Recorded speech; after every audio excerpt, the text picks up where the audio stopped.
Hello दोस्तों, हम यहाँ पे भारत के अंदर परिवहन के विभिन्न साधनों के बारे में चर्चा करेंगे। हम यहाँ पे देखेंगे कि इतने बड़े भारत देश में एक स्थान से दूसरे स्थान पर जाने के लिए किस प्रकार से कौन कौन से परिवहन साधनों का उपयोग किया जाता है और जो सबसे अधिक कौन से साधनों का प्रयोग किया जाता है, इसकी आवश्यकता क्यों है और इसके लाभ क्या क्या हैं। तो इन सभी मुद्दों पर हम यहाँ पर चर्चा करेंगे। तो आइए देखते हैं। सबसे पहले है परिवहन की आवश्यकता क्यों है। चूँकि इतना बड़ा देश है, लोग एक स्थान पर निवास करते हैं और कई जगहों पे तो ऐसा भी है कि लोग आत्मनिर्भर भी हैं और अपने उपयोग की जो अपनी आवश्यकता की वस्तुएं होती है उनका उत्पादन भी कर लेते हैं।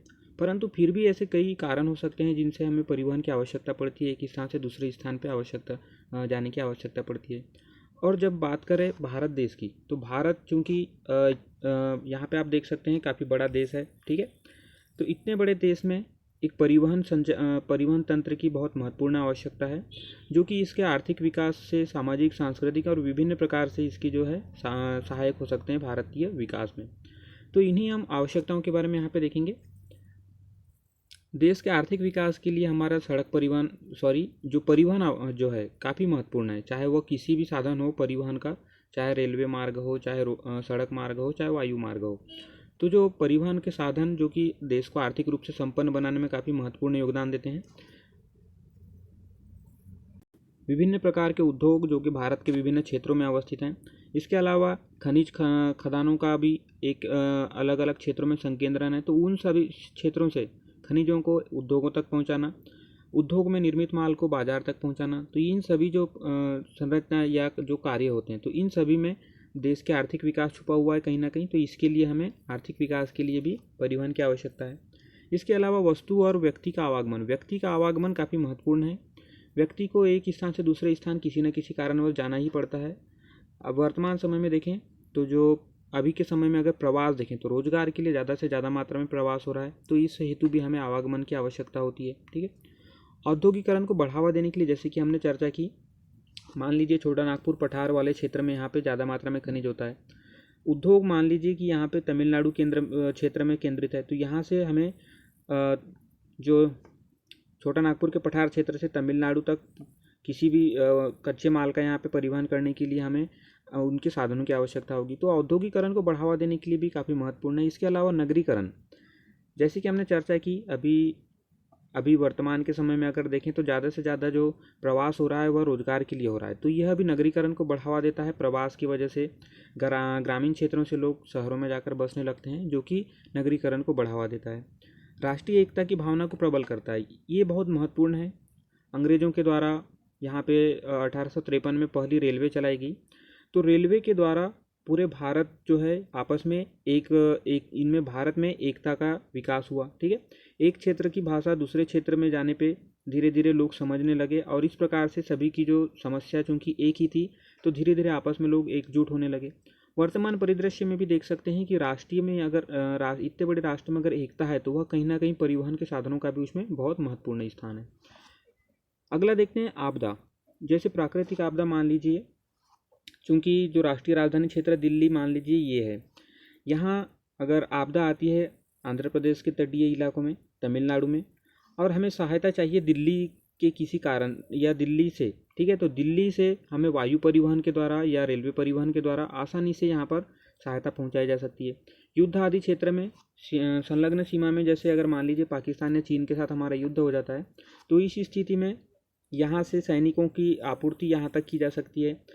उत्तर प्रदेश से जो सैनिक हैं वो चीन के तरफ, यानी विभिन्न क्षेत्रों में यहाँ पे युद्ध आदि अगर ऐसी स्थिति उत्पन्न हो जाने पे जो परिवहन साधन है काफ़ी महत्वपूर्ण योगदान देते हैं। आंतरिक असुरक्षा के समय में भी, आंतरिक अगर किसी प्रकार की परेशानी हो जाती है तो यहाँ पे भी परिवहन के साधन एक स्थान से दूसरे स्थान पर पहुँचने के लिए काफ़ी मददगार होते हैं। अब हम देखते हैं सड़क परिवहन, जो कि हमारे भारत में देखें तो मुख्य रूप से सड़क परिवहन काफ़ी बड़ा है, ठीक है। अन्य परिवहन के साधनों की तुलना में सड़क परिवहन का ज़्यादा से ज़्यादा मात्रा में प्रयोग भी किया जाता है। तो यह परिवहन का प्रमुख साधन है, ठीक है।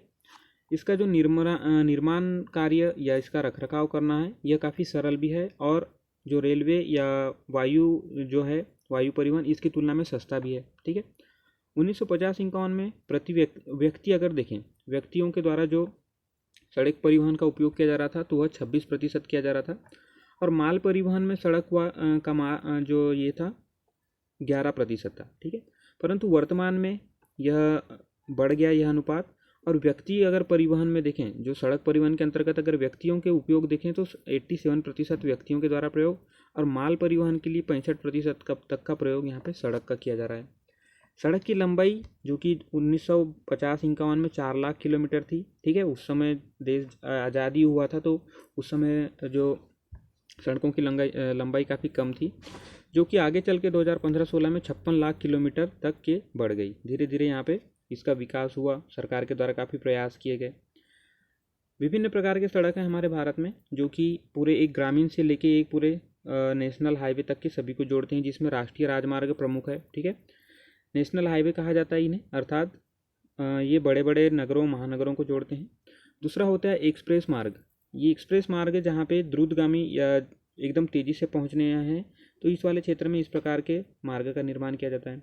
नेक्स्ट है राज्य का राजमार्ग, अर्थात राज्य सरकार के द्वारा निर्मित और रखरखाव जो मार्ग का किया जाता है वो राज्य राजमार्ग। जिला सड़कें, यह एक जिला से दूसरे जिला को और विभिन्न प्रकार के ग्रामीण क्षेत्रों को जिला मुख्यालय से जोड़ता है।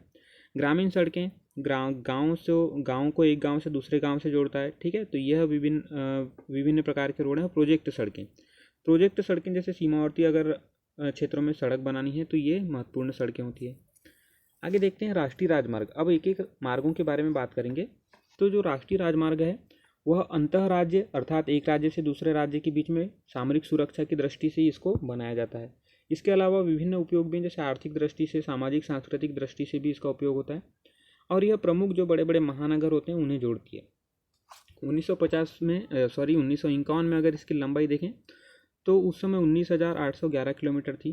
क्योंकि उस समय देश आज़ादी हुआ था, तो इस समय ज़्यादातर सड़कों का निर्माण नहीं हुआ था, जो कि आगे बढ़ के धीरे धीरे इसमें प्रयास किए गए बढ़ाने का। और 2015-16 में 1,01,111 किलोमीटर इसकी कुल लंबाई हो गई। कुल सड़क का अगर देखें पूरे भारत में जितने भी सड़क हैं तो केवल 1.8% यहाँ पे राष्ट्रीय राजमार्ग हैं। परंतु कुल परिवहन में देखें कि इतने कम सड़क में भी ज़्यादा से ज़्यादा माल का परिवहन किया जाता है, जिसमें 40% कुल माल का परिवहन केवल और केवल राष्ट्रीय राजमार्ग के द्वारा ही किया जाता है, ठीक है। इसका जो है निर्माण और रखरखाव परिवहन मंत्रालय द्वारा जो इसका विकास किया जाता है, ठीक है, यानी इसको बनाया जाता है परिवहन मंत्रालय के प्रयास से ही। और इसका रखरखाव भी परिवहन मंत्रालय के द्वारा किया। परिवहन मंत्रालय ने विभिन्न प्रकार के संस्थाएं बना रखी है। भारतीय राष्ट्रीय महामार्ग प्राधिकरण, ठीक है, जिसे NHAI कहा जाता है। सार्वजनिक निर्माण विभाग PWD, सीमा सड़क संगठन जिसे BRO कहा जाता है, बॉर्डर रोड ऑर्गेनाइजेशन। तो ये प्रमुख संस्थाएं हैं परिवहन मंत्रालय के द्वारा बनाए गए, जो कि सड़क निर्माण कार्य में संलग्न रहते हैं, ठीक है। आगे देखते हैं जो राष्ट्रीय महामार्ग विकास प्रोजेक्ट है, ठीक है, इसके द्वारा भारतीय राष्ट्रीय महामार्ग प्राधिकरण के द्वारा यहाँ पे स्वर्णिम चतुर्भुज, गलियारा योजना, ये प्रमुख योजना है। ये राष्ट्रीय महामार्ग विकास प्रोजेक्ट के अंतर्गत जो है भारतीय राष्ट्रीय महामार्ग प्राधिकरण द्वारा ये योजनाएं बनाई गई है, जिसमें स्वर्णिम चतुर्भुज के में मुंबई, दिल्ली, कोलकाता, चेन्नई, जो कि प्रमुख बड़ी बड़ी महानगर हैं। जैसे यहाँ पे आप मुंबई देख सकते हैं, ठीक है। मुंबई से यहाँ चलें दिल्ली, इस प्रकार से आप देख सकते हैं। इससे चले यहाँ पे कोलकाता, तो ये कोलकाता से लेके चेन्नई, ठीक है। तो इस प्रकार से ये पूरे महामार्ग जुड़े हुए हैं। तो इस प्रकार से एक चतुर्भुज का निर्माण होता है, जिसकी पूरी लंबाई 5,886 किलोमीटर है, ठीक है। तो ये स्वर्णिम चतुर्भुज है। 1999 में इस योजना को लाया गया था और इसका जो निर्माण कार्य है 2013 में पूर्ण हुआ है, ठीक है। ये अटल सरकार के द्वारा यह स्वर्णिम चतुर्भुज की योजना लाई गई थी। गलियारा योजना, यहाँ पे हमारे भारत का आप विस्तार देख सकते हैं, ठीक है। उत्तर से लेकर दक्षिण तक इतना लंबा है, पश्चिम से पूर्व तक। तो इन सभी क्षेत्रों को आपस में जोड़ने के लिए यह योजना लाई गई थी, गलियारा योजना, जिसमें श्रीनगर से लेके कन्याकुमारी तक, और यहाँ पे देख सकते हैं, ठीक है, ये पोरबंदर से लेके यहाँ पे असम में सिलचर तक का, ठीक है। तो ये विभिन्न क्षेत्र के रोड हैं, जिनमें 7,142 किलोमीटर लगभग इतनी लंबाई की यहाँ पे सड़क बनाने का कार्य किया गया, ठीक है। आगे देखते हैं प्रमुख अगर हम यहाँ पे राष्ट्रीय राजमार्ग की चर्चा करें, अब हम भारत के प्रमुख राष्ट्रीय राजमार्ग देखते हैं, जिसमें NH1 दिल्ली से अमृतसर, आप यहाँ देख सकते हैं दिल्ली, ठीक है, यहाँ से आप अमृतसर जा सकते हैं, तो ये NH1 है। नेक्स्ट है NH1A, यहाँ जालंधर पंजाब से ही यहाँ पे उरी जो जम्मू कश्मीर को जोड़ती है, ये NH-1A कहलाता है। ठीक है, यह नेशनल हाईवे 1 का ही आगे विस्तार है, जिसको ए नाम दे दिया गया है, अर्थात NH-1 नाम दे दिया गया है। NH-1B यह जम्मू कश्मीर के अंदर ही है यहाँ पे। ठीक है, यह बबाले से खानबल तक की, तो ये इससे ही कनेक्टेड है। 1A से आगे चल के 1B हो जाता है। NH-1C यह भी जम्मू कश्मीर में ही देख सकते हैं आप, दोमेल से कटरा तक के, तो यह भी जम्मू कश्मीर में ही, ये 1H1 जो इनकी सीरीज चल रही है। ठीक है, तो ये आपस में जुड़े हुए हैं। NH2 दिल्ली से कलकत्ता तक के है, आप यहाँ देख सकते हैं, दिल्ली से लेके ये कलकत्ता तक के, तो ये जो सड़क है ये NH2 कहलाता है।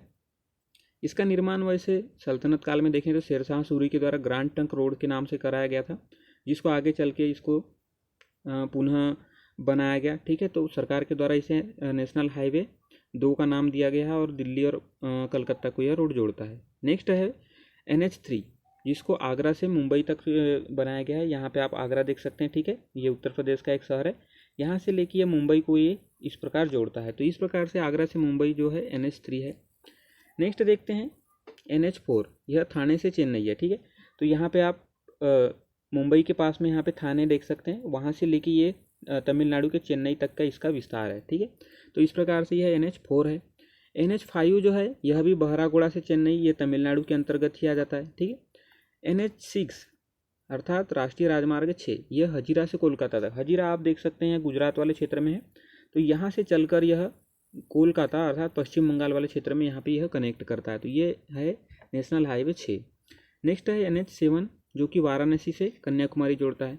पहले यह सबसे लंबा राजमार्ग हुआ करता था, राष्ट्रीय राजमार्ग, लेकिन जैसे ही उत्तर दक्षिण और पूर्व पश्चिम गलियारा बना है तो यह उसके बाद आने लगा है। ठीक है, पहले नंबर पे उत्तर दक्षिण पूर्व पश्चिम गलियारा हो गया है। तो NH7 वाराणसी आप यहाँ उत्तर प्रदेश वाले क्षेत्र में देख सकते हैं। ठीक है, तो यहाँ से लेके यह इस प्रकार से कन्याकुमारी तमिलनाडु तक की यह फैला हुआ, अर्थात इसकी यहाँ तक की लंबाई है। NH8 यह दिल्ली को मुंबई से जोड़ने के लिए, दिल्ली आप यहाँ पे देख सकते हैं। ठीक है, यहाँ से लेके ये मुंबई को जोड़ने के लिए यह मार्ग बनाया गया है, जिसे NH8 कहा गया है। सबसे छोटी जो हमारे देश में राष्ट्रीय राजमार्ग है वह है NH47A, जो कि केरल के अंदर ही, ठीक है, केरल के अंदर ही विलिंगटन द्वीप है यहाँ पे, तो विलिंगटन द्वीप को कोची से जोड़ता है। यह काफ़ी छोटा है, 5.78 किलोमीटर लंबाई है इसकी। तो ये हमारी चर्चा हुई। अब आगे देखते हैं, यहाँ हम चर्चा करते हैं प्रधानमंत्री ग्राम सड़क योजना की। ठीक है, प्रधानमंत्री ग्राम सड़क योजना जिसका प्रयास है कि भारत के सभी ग्रामीण क्षेत्रों को भी एक जो 12मासी रोड हैं या जो सदा चलने वाले रोड हैं, तो इस प्रकार से इनको जोड़ा जाए। ठीक है, तो जहाँ पे ग्रामों की संख्या जो समतल स्थान पे ग्रामों की संख्या, ग्रामों में अगर जो जनगणना है अर्थात वहाँ लोगों की संख्या अगर 500 है तो इन गाँवों को, और पर्वतीय गाँव में अगर लोगों की जनसंख्या 250 है अर्थात 250 है तो इन गाँवों तक, तो इतने लेवल के गाँवों को अपने पूरे देश के मुख्य मार्ग से जोड़ना है। ठीक है, और ये जो प्रधानमंत्री ग्राम सड़क योजना है सन 2000 में लाई गई थी अटल सरकार के द्वारा। ठीक है, तो यह था प्रधानमंत्री ग्राम सड़क योजना। अब हम देखते हैं सीमा सड़क संगठन, अर्थात इसे BRO भी कहा जाता है, बॉर्डर रोड ऑर्गेनाइजेशन। ठीक है, तो इस प्रकार से इसे BRO कहा जाता है, ब्रो। इसके कार्य देखते हैं तो सामरिक महत्व की सड़क, जैसे कि आप यहाँ पाकिस्तान के साथ हमारा बॉर्डर टच कर रहा है, इसके अलावा चीन के साथ में, यहाँ पे बांग्लादेश के साथ में, तो इन क्षेत्रों पे जहाँ पे हमें सड़क का निर्माण करना है तो ये सीमा सड़क संगठन यहाँ पे ये कार्य करता है। ठीक है, इसका महत्वपूर्ण कार्य है मनाली से लेह, आप यहाँ पे देख सकते हैं। ठीक है, मनाली यहाँ पे हिमाचल प्रदेश से लेह तक का जो मार्ग बनाया इन्होंने, जो कि काफ़ी ऊंचाई पे है, 4270 मीटर की ऊंचाई पे, जो कि लगभग विश्व में ही सबसे ऊंचा स्थान पे है। ठीक है, तो इस प्रकार से इनका महत्वपूर्ण कार्य यह हुआ। इनके अन्य कार्य में देखें तो जैसे कि यहाँ पे उत्तर पूर्व वाले क्षेत्र में, ये उत्तर वाले क्षेत्र में, जम्मू कश्मीर वाले क्षेत्र में अधिकतर समय पे जो सड़कों पे बर्फ़ जम जाती है, ठंडी के समय में रास्ता जाम हो जाता है, तो ये बर्फ़ हटाने का कार्य भी BRO के द्वारा किया जाता है मार्गों को खोलने के लिए। जल विद्युत योजना में भी ये यहाँ पे कार्य करते हैं। तो जल विद्युत योजनाएं जो जम्मू कश्मीर या यहाँ पे पर्वतीय भागों में संचालित है, तो यहाँ पे सीमा सड़क संगठन का जो भी ये कार्य करता है। हवाई अड्डा और अस्पताल निर्माण भी ये कार्य करते हैं। ठीक है, तो इन क्षेत्रों में जो भी सीमा वाले क्षेत्रों में विभिन्न कार्य हैं, ये सीमा सड़क संगठन के द्वारा किए जाते हैं। नेक्स्ट देखते हैं एक्सप्रेस वे, या जिसे द्रुतगामी मार्ग कहा जाता है। तो ये हमारे भारत में बहुत सारी ऐसी जगह हैं जहाँ पे इन मार्गों की आवश्यकता पड़ी। ठीक है, किसी भी दो पर्टिकुलर, अगर मान लीजिए यहाँ पे मुंबई हो गया और गुजरात में यहाँ पे अहमदाबाद, तो ये ऐसे स्थान है कि यहाँ पे आर्थिक गलियारा जैसे एक खोला जा सकता है। तो यहाँ से माल को यहाँ तक पहुँचाने के लिए द्रुतगामी आवश्यकता होती है। ठीक है, द्रुतगामी मार्ग की आवश्यकता होती है। तो ऐसे जगह है जहाँ पे हमें काफ़ी कम समय में पहुँचने की आवश्यकता होती है, वहाँ पे एक्सप्रेस वे या द्रुतगामी मार्ग बनाए जाते हैं। तो यह बहुपथीय राजमार्ग होते हैं, अर्थात इनमें बहुत सारे, इस प्रकार से इनको लेन कहा जाता है। तो यहाँ से, ठीक है, 4 से 6 लेन भी ये हो सकते हैं। द्रुत गति से यातायात का प्रवाह होता है, जैसे हमने चर्चा की, यहाँ पे काफ़ी तेज़ गति से यहाँ पे यातायात का प्रवाह होता है। उदाहरण देखें जैसे यमुना एक्सप्रेस वे, ठीक है, यहाँ पे दिल्ली से आगरा वाले क्षेत्र में यहाँ पे बनाया गया है। इसके अलावा मुंबई नासिक, ठीक है, यहाँ पे आप देख सकते हैं थोड़ा सा, मुंबई से नासिक के लिए यहाँ पे बनाया गया है। इसके अलावा अहमदाबाद वडोदरा, ठीक है, तो ये गुजरात के अंदर ही यहाँ पे बनाया गया है। मुंबई पुणे, तो ये ऐसे क्षेत्र हैं जहाँ पे यह आवश्यकता भी है इनकी। जयपुर किशनगढ़, ठीक है, यहाँ पे जयपुर से किशनगढ़ के लिए। नेक्स्ट है दिल्ली से गुरुग्राम, दिल्ली में यहाँ पर, ठीक है, ये गुरुग्राम हरियाणा वाले क्षेत्र के लिए। इसके अलावा हैदराबाद में एलिवेटेड रोड बनाया गया है। तो ये महत्वपूर्ण रोड हैं। अब देखते हैं राज्य मार्ग, अर्थात जिनका निर्माण और रखरखाव राज्य सरकार के द्वारा किया जाता है, तो ये राज्य मार्ग कहलाते हैं। ठीक है, सर्वाधिक अगर राज्य मार्ग देखें तो महाराष्ट्र में सर्वाधिक पाए जाते हैं। दूसरे नंबर पे गुजरात और तीसरे नंबर पे कर्नाटक है। ठीक है, तो ये सड़कों की लंबाई या सड़कों का जाल है एक प्रकार का, जिसकी तुलना में यहाँ पे महाराष्ट्र की तुलना में गुजरात में कम और गुजरात की तुलना में कर्नाटक में कम है। ठीक है, जिला सड़कें जो होती है, एक जिले को जो जिला मुख्यालय होता है उसे गांव और कस्बों के साथ में जोड़ती है। ठीक है, तो यह एक जिला मुख्यालय, ये इसका निर्माण तो वैसे राज्य सरकार के द्वारा ही किया जाता है, परंतु रखरखाव जिलाधीश या जिला प्रशासन के द्वारा किया जाता है। ग्रामीण सड़कें जो होती है, जैसे एक गांव से दूसरे गांव को अगर जोड़ना है, तो इस प्रकार की जो सड़कें होती है ग्रामीण सड़कें कहलाती है। ठीक है, और गांव को गांव से जोड़ने के अलावा यह गांव को जिला मुख्यालय से, या गांव को जो अगर अगल बगल में कहीं राजमार्ग गुजर रहा हो उससे, या अगर राष्ट्रीय राजमार्ग गुजर रहा हो उससे, तो यह विभिन्न प्रकार से यह जो सड़कें होती है मुख्य मार्ग से जोड़ने का कार्य करती है। और प्रधानमंत्री ग्राम सड़क योजना जब से शुरू की गई है तो इन सड़कों में काफ़ी सुधार भी आया है। पक्की सड़कों का निर्माण होना प्रारंभ हो गया है, वरना पहले तो जो सड़क होते थे काफ़ी कच्चे मात्रा में ही पाए जाते थे। नेक्स्ट देखते हैं सड़क परिवहन की समस्याएं भी है। ठीक है, हमने अभी तक काफ़ी सड़क परिवहनों के बारे में तो चर्चा की, परंतु कुछ समस्याएं भी, जैसे कि अगर 2011-12 तक देखें तो 45% भारत की जो भी सड़कें थी कच्ची सड़क थी। ठीक है, जिनमें जो ग्रामीण सड़क थी इनका घनत्व ज़्यादा था। सड़कों की खराब गुणवत्ता भी एक प्रमुख समस्या है। यहाँ पे सड़कें ऐसी बनाई जाती है कि वह ज़्यादा समय तक टिक नहीं पाती है। और जो मिश्रित जो यहाँ पे परिवहन व्यवस्था है, तो मिश्रित परिवहन व्यवस्था के कारण क्या है, भीड़ भाड़ हो जाती है। ठीक है, जैसे मान लीजिए यहाँ एक ही रोड पे यहाँ पे बैलगाड़ी भी चल रही है, साइकिल भी चल रही है, मोटरसाइकिल, कार, बड़ी गाड़ियाँ, छोटी गाड़ियाँ सभी एक जगह ही चल रही है। और भारत की मुख्य समस्या यही है, जिसकी वजह से भीड़ भाड़ इकट्ठा हो जाती है। कहीं अगर मान लीजिए बैलगाड़ी धीरे धीरे चल रही तो उसके पीछे बड़े बड़े गाड़ियों भी धीरे धीरे चलेगी। ठीक है, प्रदूषण भी होता है इस वजह से। गाड़ी जब धीरे धीरे चलनी शुरू होती है तो वह एक्सीलेटर दबाते जाता है और प्रदूषण को ज़्यादा मात्रा में उत्पन्न करता है। देरी हो जाती है, गाड़ियाँ धीरे चलने की वजह से सामने पहुँचने के लिए यहाँ पे समय ज़्यादा लगता है। दुर्घटनाएं भी इसी कारण से होती है। जिस प्रकार से मान लीजिए कोई तेज़ी से पीछे से आ रही है, ठीक है, कोई गाड़ी सामने, यह जो धीरे धीरे चला रहा है, तो इस प्रकार से दुर्घटना का कारण भी यह हो सकता है। और अधिक परिवहन व्यय भी लगता है। मान लीजिए इसे यहाँ से यहाँ पहुँचने में 1 लीटर डीजल लगना था, परंतु वह इतने धीरे धीरे गया, यहाँ पे कई जगह उसे रोकना पड़ा, तो यहाँ 1 लीटर से 2 लीटर हो गया, 2 लीटर से 5 लीटर हो गया। तो ये विभिन्न प्रकार की जो समस्याएं हैं इस वजह से हो जाती है। ठीक है, और भी अगर जो समस्या है इसमें, तो 24% जो नेशनल हाईवे हैं केवल 1 पथ चौड़ाई के हैं, और भी जो 91% नेशनल हाईवे हैं केवल और केवल 2 पथ चौड़ाई के। तो इनसे क्या होता है कि जो बड़े राष्ट्रीय राजमार्ग हैं मान लीजिए, तो यहाँ पे कम लेन होने की वजह से या इनकी जो चौड़ाई कम होने की वजह से इनका अच्छे से उपयोग नहीं हो पाता है। ठीक है, तो यह भी समस्या है। सहायक सुविधा, अगर मान लीजिए यहाँ पे रोड है, ये सड़क बनी हुई है, तो सड़क के किनारे में वाहन मरम्मत दुकान होनी चाहिए, जो कि यहाँ पे उपस्थित नहीं। पेट्रोल पंप भी सही जगहों पे उपस्थित नहीं है। भोजनालय, विश्राम गृह, इन सभी का काफ़ी मात्रा में अभाव पाया जाता है, जो कि सड़क परिवहन के लिए काफ़ी महत्वपूर्ण हो सकते हैं। नेक्स्ट देखते हैं अब भारतमाला परियोजना। यह परियोजना क्या है, यह भी सरकार के द्वारा लॉन्च की गई। प्रारंभ इसका 2017 में हुआ था। इसका प्रयास यह है कि 2000 प्रथम चरण में इसमें 34,800 किलोमीटर सड़क बनाकर भारत के विभिन्न क्षेत्रों को जोड़ा जाए, ठीक है। और इसका उद्देश्य है अवसंरचना निर्माण करना, अर्थात जैसे सड़क अगर रोड का अगर निर्माण होना प्रारंभ होता है तो उसके साथ साथ उसके साइड में देखें तो अवसंरचना विभिन्न जो सहायक हो सकते हैं सड़क परिवहन के लिए, तो उसमें भी उनका भी धीरे धीरे योगदान बढ़ने लगता है। तो इन्हीं अवसंरचनात्मक विकास के लिए और पूरे देश को एक सूत्र में जोड़ने के लिए यह भारतमाला परियोजना प्रारंभ की गई थी। नेक्स्ट है अमन सेतु परियोजना। तो यह जम्मू कश्मीर में, यहाँ पे जो पाक ऑक्यूपाइड एरिया है अर्थात पाक के द्वारा जो कब्जा किया गया जम्मू कश्मीर है हमारा, तो वहाँ उसको जोड़ने के लिए यह यहाँ पे एक ब्रिज बनाया गया है, ठीक है, एक पुल बनाया गया है और इसका नाम रखा गया है अमन सेतु, जिसको रक्षा मंत्रालय ने इसका नाम बदल के कमान अमन सेतु कर दिया, ठीक है। तो यह आप ध्यान रखिएगा कि जम्मू कश्मीर से पीओके को जोड़ता है। नेक्स्ट है अटल सेतु परियोजना। 24 दिसंबर 2015 को इसका उद्घाटन हुआ। यह भी जम्मू कश्मीर में ही है, कठुआ वाले प्रांत में, ठीक है, जो कि रावी नदी के ऊपर एक प्रकार का जो केबल पुल बनाया गया। तो यह भी पाकिस्तान को जोड़ने के लिए ही यह अटल सेतु परियोजना लाई गई थी। तो इस प्रकार से हमारी चर्चा हुई सड़क परिवहन के बारे में। आइए देखते हैं हमने क्या क्या चर्चा की। राष्ट्रीय राजमार्ग हमने चर्चा की भारत में परिवहन, व्यापार, संचार में परिवहन की आवश्यकता के बारे में। नेक्स्ट देखा सड़क परिवहन के बारे में, उसमें एक एक राजमार्ग के बारे में देखा, जिसमें राष्ट्रीय राजमार्ग, उसके बाद हमने